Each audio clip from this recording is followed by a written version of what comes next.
할렐루야. 네, 오늘 말씀의 제목을 일어나라 함께 가자라는 말씀에 제목을 붙여봤습니다. 네, 오늘 말씀의 마태복음 28장이 끝이니까요. 어떻게 보게 되면은 예수님의 사역에서 이제 막 끝나가는 그런 지점이 되어지는 말씀이 이 마태복음 오늘 본문에 기록되어 있습니다. 본문의 말씀 이전에 보게 되면은 예수님이 그렇게 제자들에게 말씀합니다. 뭐라고 말씀하냐면은 이제 오늘 밤에 너희가 다 나를 떠나가게 될 것이다. 이렇게 예수님이 말씀하시죠. 그러니까 그런 일이 없습니다 라고 제자들이 베드로를 비롯해서 하나같이 그렇게 맹세는 아니지만 그렇게 다짐을 하고 약속을 합니다. 절대로 당신을 떠나지 않겠습니다. 이렇게 하죠. 그때 예수님 이전에 약 520년 전에 있었던 스가랴 선지자가 했던 예언을 던지게 됩니다. 스가랴 13장 7절에 보게 되면 이런 말씀이 있습니다. 만군의 여호와가 말하노라 하라 깨어서 내 목자 내 짝된 자를 치라 목자를 치면 양이 흩어지리라. 이런 예언적인 말씀을 하게 됩니다. 이 말씀을 던지게 되는데 왜 예수님이 제자들 앞에서 갑자기 예수님 이전에 520년 전에 있었던 스가랴가 예언했던 말씀을 그들에게 던져줬을까요? 사실은 스가랴 이전에 520년 전에는 어떤 시대였냐면은 이스라엘 백성들은 반복적으로 목자들의 말씀을 외면했습니다. 목자들이 바른 소리, 다시 말하면 선지자들이 바르게 말씀하는 것에 대해서 그들은 거부했다는 거예요. 그런가 하면은 하나님의 뜻이 아닌 자기들이 이롭게 하는 말을 좋게 하는 거짓 선자들에게 귀가 열리고 그들에게 넘어갔습니다. 그들에게 속았습니다. 그리고 더 나아가서 그들은 참된 목자를 알아보지를 못했습니다. 이것이 바로 예수님 이전에 520년 전에 스가랴 시대의 상황이었습니다. 오늘 시대는 어떨까요? 많은 교회가 있고 많은 목회자들이 있는데 많은 목회자들이 하나님의 말씀에 바로 서야 되는데 하나님의 말씀에 바로 서기보다는 사람들이 듣기 좋게 말하고 권세자들에게 좋은 말을 하고 하나님의 말씀을 말씀대로 외치지 못하는 시대. 어쩌면 그 하나님의 말씀을 외치는 것을 조금 듣기를 거북해 하는 그런 시대는 아닌가. 근데 그럴 때 예수님은 제자들과 더불어서 겟세마네라고 한 곳에 기도하러 가셨다라고 말씀합니다.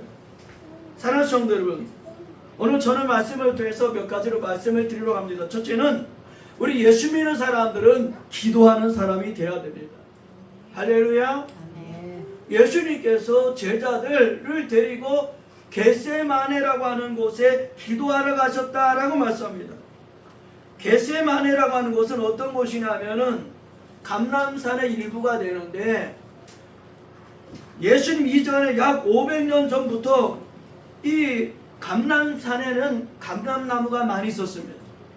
그래서 감람나무가 많이 있어서 거기에서 열리는 열매를 이제 짜서 거기에서 기름을 나오게 하는데 이곳이 어디냐면 바로 겟세마네라고 하는 곳이었습니다. 그러니까 겟세마네라고 하는 동네에는 올리브나 포도나 많은 사람들이 그것을 짜서 기름을 내고 이제 즙을 내는 그런 곳이 겟세마네라는 곳이었다는 거예요. 근데 예수님이 지금 어디로 가신다? 바로 그런 겟세마네라고 하는 곳에 기도하러 가셨다라는 거예요.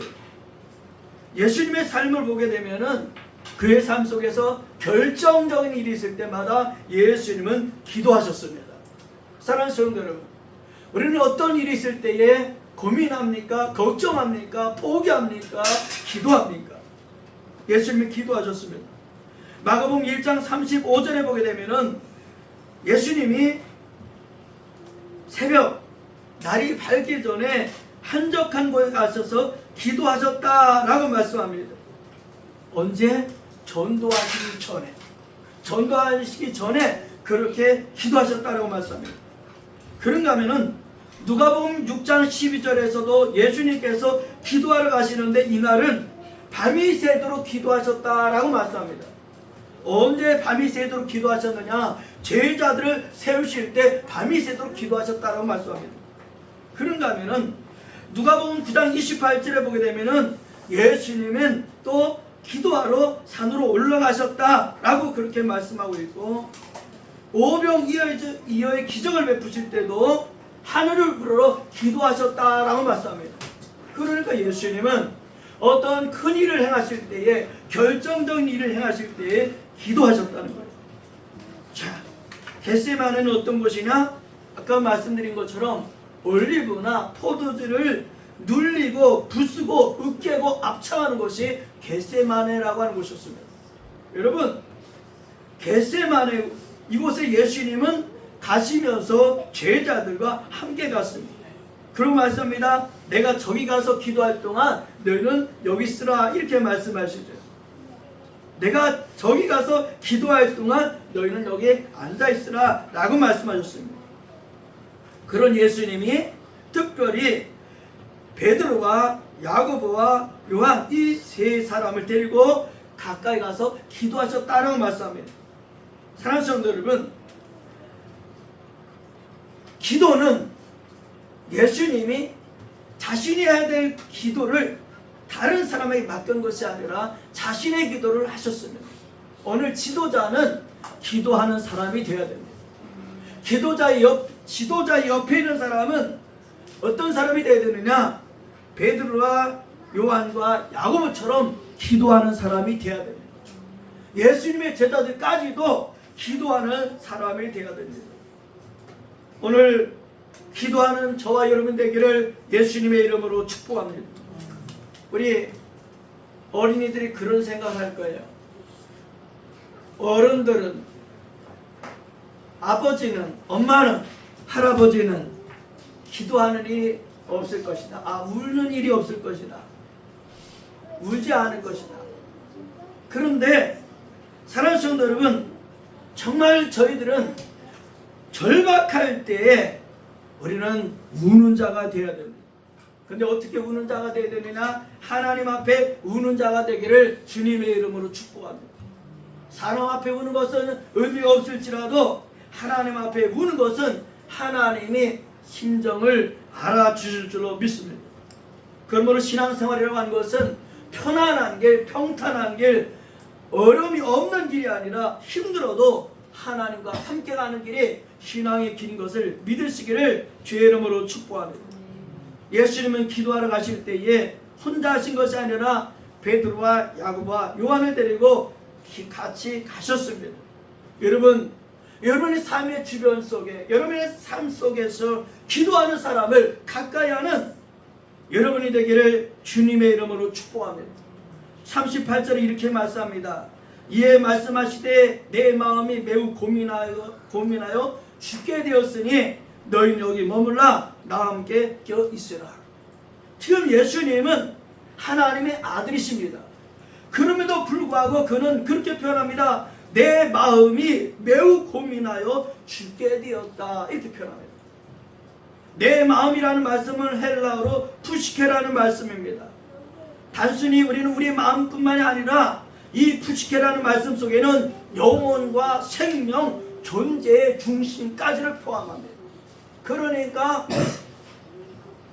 예수님의 삶 전체를 통해서 그건 죽음과 같다는 것이겠죠. 그리고 매우 고민하여 라는 말씀이 있습니다. 이 말씀은 헬라어로 아데모네인이라는 말씀입니다. 이 말씀은 숨이 막힐 듯한 불안과 압박에 쌓여있는 것을 말합니다. 그러니까 뭔가 아무것도 할 수 없는 거예요. 이게 매우 고민하여 라는 뜻이에요. 그리고 그 뒤에 죽게 되었으니 라는 말씀이 있습니다. 이 말씀은 헬라어로 헤오소 티나투라는 말씀입니다. 이 말씀 어떤 뜻이냐면은 죽을 지경이라는 거예요. 그러니까 예수님은 지금 겟세마네 가서 기도하시는데 그 기도는 어떤 기도냐? 도저히 뭔가 희망이 없는 죽음과 같은 그런 상황의 기도가 바로 겟세마네 기도였다는 거예요. 오늘 사랑하는 성도 여러분, 오늘 우리에게는 절박한 기도 그런 상황은 아니었습니다. 그럼에도 불구하고 오늘 예수님께서는 바로 인류를 위해서 그런 기도를 하셨습니다. 그러나 저와 여러분이 이러한 기도가 있는 기도의 사람이 되기를 주님의 이름으로 축복합니다.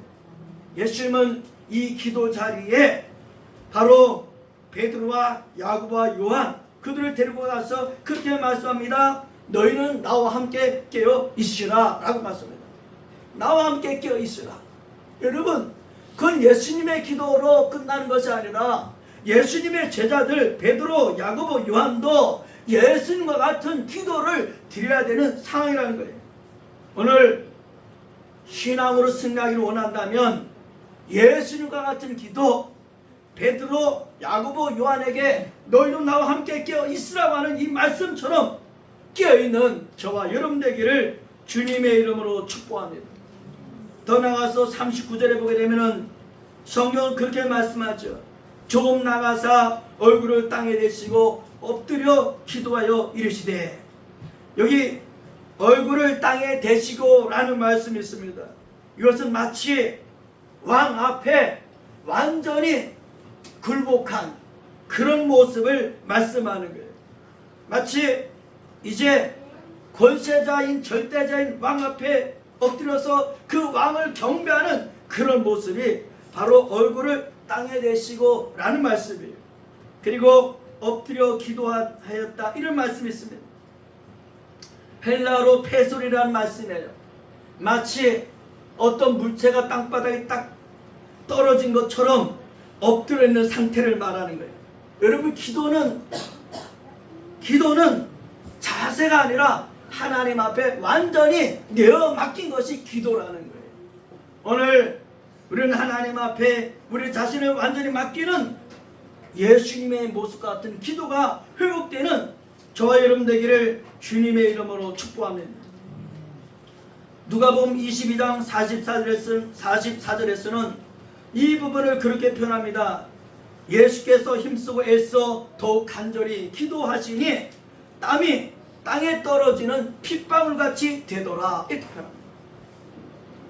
땀이 땅에 떨어지는데 핏방울같이 되더라. 이 기도가 겟세마네 기도였습니다. 오늘 저와 여러분을 살리기 위해서 예수님은 그런 기도를 하셨고 제자들도 너희도 나와 함께 껴 있으라고 말씀하셨습니다. 이런 기도의 사람이 되기를 주님의 이름으로 축복합니다. 두 번째는 기도의 내용입니다. 오늘 39절 이후에 붙어보게 되면 그렇게 말씀하시죠. 예수님은 똑같은 기도를 3번 하셨습니다. 아버지여, 할만하시거든 이 잔을 내게서 지나가게 하옵소서. 그러나 나의 원대로 마옵시고 아버지 원대로 하옵소서. 이 기도를 예수님은 3번씩이나 하셨습니다. 사랑하는 성도 여러분, 기도는 예수님처럼 이 잔을 지나가게 하옵소서라는 것이 첫 번째 기도의 내용이었습니다. 그러면 예수님의 두 번째 기도는 뭐냐면, 그러나 이렇게 했습니다. 나의 원대로 마옵시고 아버지의 원대로 되기를 원하나이다. 할렐루야. 여러분, 기도는 처음에는 내 뜻이 있지만 두 번째는 하나님의 뜻을 구하는 것이 기도라는 거예요. 할렐루야. 아버지 뜻대로 되기를 원합니다. 그 기도는 무려 3번씩이나 했습니다. 사랑하는 성도 여러분, 오늘 저 여러분의 삶을 통해서 아버지의 뜻, 하나님의 뜻이 이루어지기를 3번씩 기도할 수 있는 저와 여러분 되기를 주님의 이름으로 축복합니다.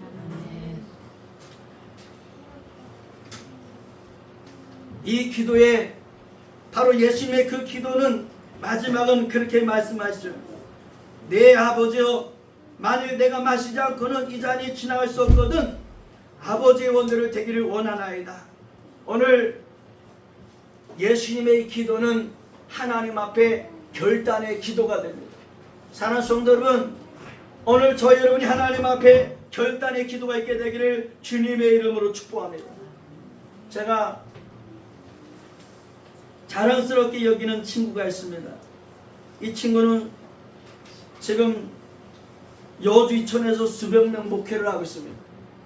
그런데 우리 합동교단은 70세에 은퇴하는 건데, 이 목사님이 아직 70이 안 됐는데 조기 은퇴를 하고 이제 젊은 목사님한테 교회를 목회할 수 있도록 그렇게 마음을 정하고 동사 목회를 하고 있었습니다.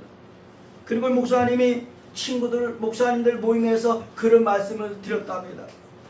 내가 이제 은퇴하면은 죽을 때까지 설교하기를 원하는데 혹시 그런 교회가 있는지 있으면 나한테 얘기를 해주라라고 목사님들 모임에서 그런 말씀을 드렸답니다. 그러니까 그 중에 어떤 목사님이 나중에 슬그머니 찾아와가지고 정 목사님, 제 고향이 강원도 인제에 있는데 거기 목사님이 없으신 지가 몇 년이 됐습니다. 어른 성도들은 노인분들 몇 사람밖에 없습니다. 근데 목사님이 혹시 거기 가줄 수 있겠습니까? 라고 하더라는 거예요. 근데 친구 정 목사님은 늘 기도하고 있었던 터라 그 얘기를 듣고 혹시 하나님 부르시는가 싶어가지고 사모님하고 그 인제에 그 교회를 갔더라는 거예요. 40년이 넘은 교회인데 벽은 부룩부고 지붕은 스레트로 되어 있는데 길보다도 그냥 교회가 밑에 있어서 있는지 없는지 그런 보일 듯 말듯한 그런 교회였다는 거예요. 근데 거기를 갔다가 마음속에 그런 결정을 했다는 거예요. 하나님이 내가 죽을 때까지 말씀을 전하라고 나를 여기로 보내시는가 보다 라는 생각을 하고 마음에 정했대요. 그 교회로 가죠. 그래서 지난주에 전화가 왔더라고요. 제 목사 무해 그래가지고 그래서 이제 전화 받으니까 그 얘기를 30분 동안 붙잡고 그 얘기를 하는 거예요. 나 지금 몇 달 전부터 여기 지금 인제 와 있어 라고 하는 거예요. 사랑하는 성도 여러분, 저는 그 얘기를 들으면서 저는 진짜 하지 못할 일을 친구 목사님 하고 있었다. 왜 그랬을까요? 아버지의 뜻, 하나님의 뜻인 줄로 믿습니다. 사랑하는 성도 여러분, 하나님의 뜻, 아버지의 뜻을 구하는 저와 여러분 되기를 주님의 이름으로 축복합니다. 세 번째로 오늘 말씀해 보게 되면은 45절 이하부터 보게 되면은 함께 가자고 말씀하셨습니다. 따라하겠습니다. 함께 가자. 함께 가자. 함께 가자. 함께 가자. 예. 예수님은 그 지금 잠들고 이제 졸고 있는 그 제자들을 깨워서 일어나라고 그래서 이제 함께 가자고 그렇게 말씀하셨습니다. 사랑하는 성도 여러분, 예수님 혼자 가실 수 있었음에도 불구하고 그 뒤를 이어받도록 제자들을 데리고 가셨고 그 뒤를 제자들에게 맡기시기 위해서 함께 가자고 하신 줄로 믿습니다. 사랑하는 성도 여러분, 오늘 신앙의 길은 계속돼야 됩니다.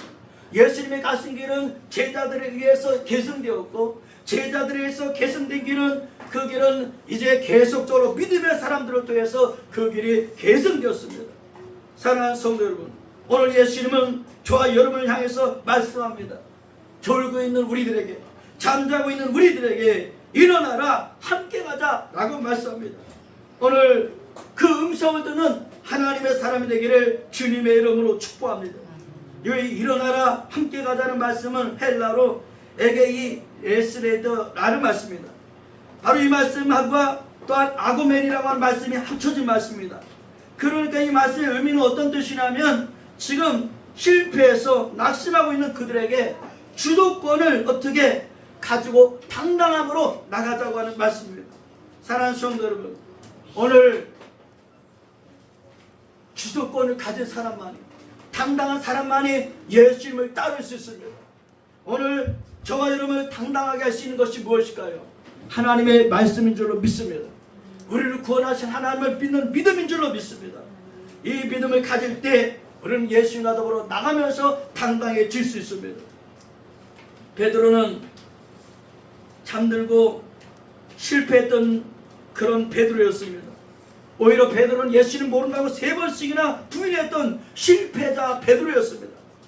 그런데 그 베드로 훗날 이제 다시금 바로 서서 베드로전서 5장 8절에 보게 되면은 그렇게 외칠 수 있었습니다. 근신하라, 깨어라, 너희 대적 마귀가 우는 사자같이 삼키차를 찾는다.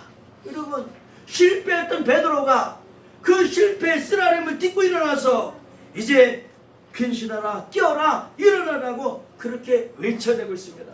사랑하는 성도 여러분, 오늘 우리는 실패했을지라도 일어나시게 되기를 주님의 이름으로 축복합니다.